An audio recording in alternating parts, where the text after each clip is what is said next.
Seja bem-vindo, seja bem-vinda ao nosso canal. Este vídeo é sobre as atividades da semana 1 do PET número 2, segundo ano, com o tema o gênero texto normativo, a lei. Antes de entendermos como uma lei é estruturada, precisamos saber como ela é criada. De modo geral, as leis são criadas pelos representantes do poder legislativo, ou seja, os deputados federais, deputados estaduais ou vereadores, e devem ser sancionadas pelos representantes do poder executivo, ou seja, o presidente da República sanciona uma lei federal, os governadores, uma lei estadual, os prefeitos, uma lei municipal. Após aprovada e sancionada, a lei se torna obrigatória naquele território. As leis pertencem à esfera jurídica e o texto segue, na maioria das vezes, uma estrutura comum. É o que falaremos nesta atividade. Veja como pode ser estruturada o texto de uma lei. Então, a atividade nos apresenta a estrutura de uma lei, mas bastante atenção.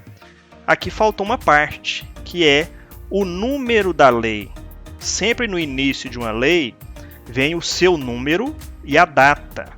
Por exemplo, Lei 13.709, não é esta aqui, tá, pessoal? Só um exemplo. Então, a Lei 13.709, se fosse dessa lei aqui, viria escrito aqui em cima.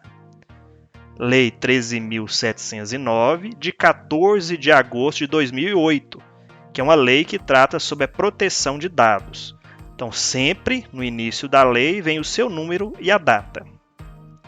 Aqui nós podemos observar que a lei vem com uma identificação, né? Depois da identificação vem a ementa. A ementa é a descrição da lei, é o resumo do que ela trata. Então, vem a identificação, como eu falei, depois a ementa.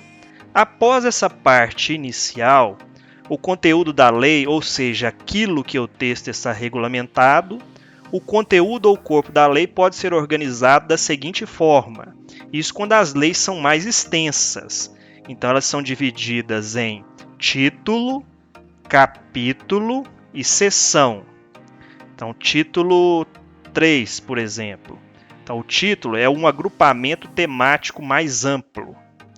O capítulo é um afunilamento da temática expressa no título.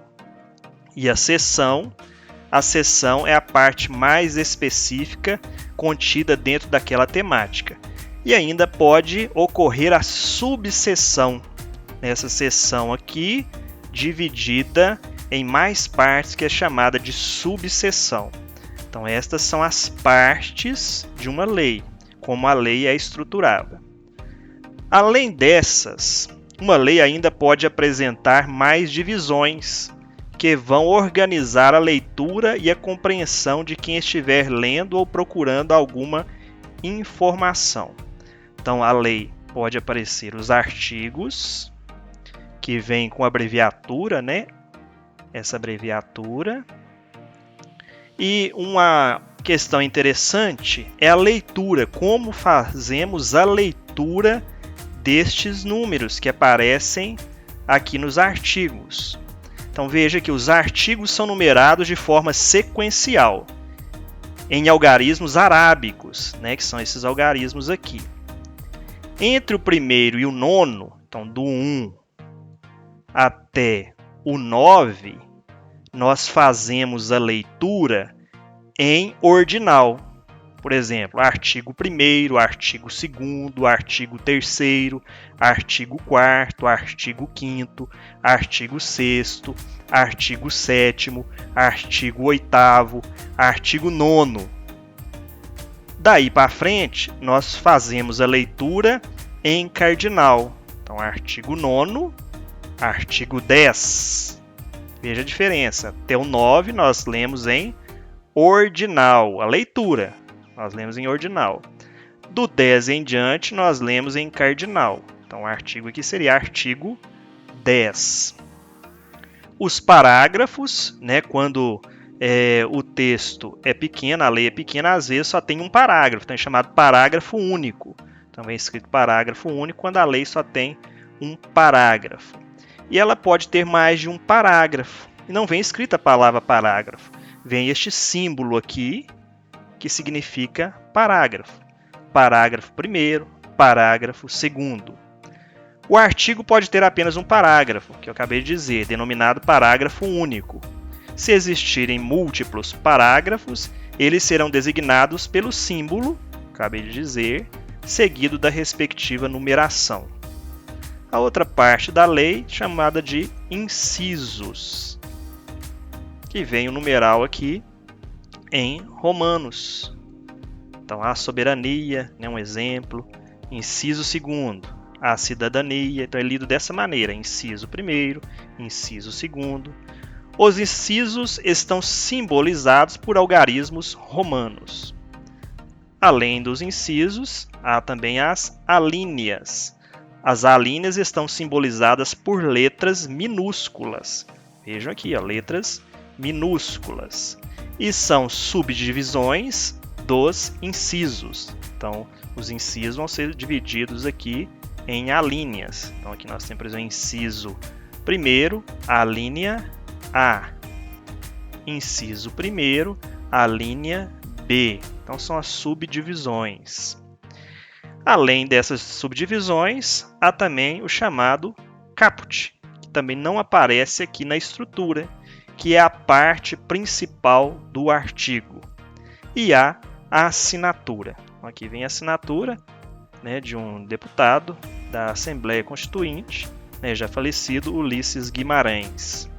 Após todos os artigos, parágrafos, incisos e alíneas que compõem uma lei, encontramos a assinatura do chefe do poder responsável por ela.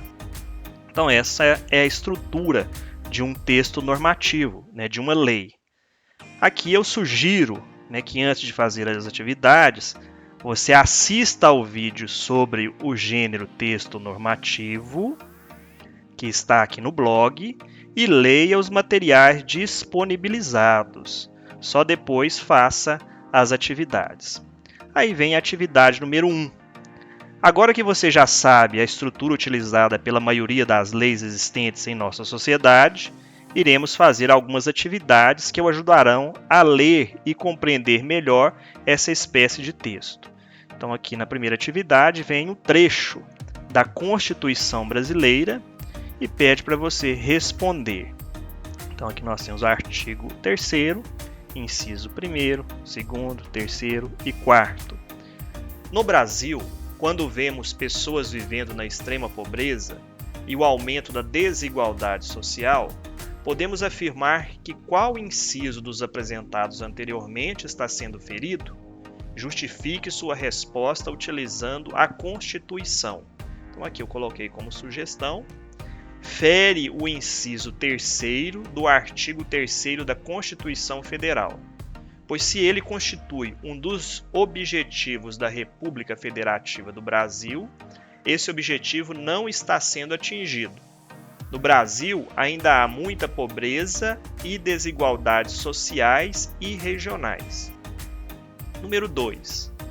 Agora iremos ver um trecho da Lei de Diretrizes e Bases da Educação, lei que regulamenta a educação no Brasil. Então, aqui é pedido para você ler o texto 1 e o texto 2 para responder o que se pede.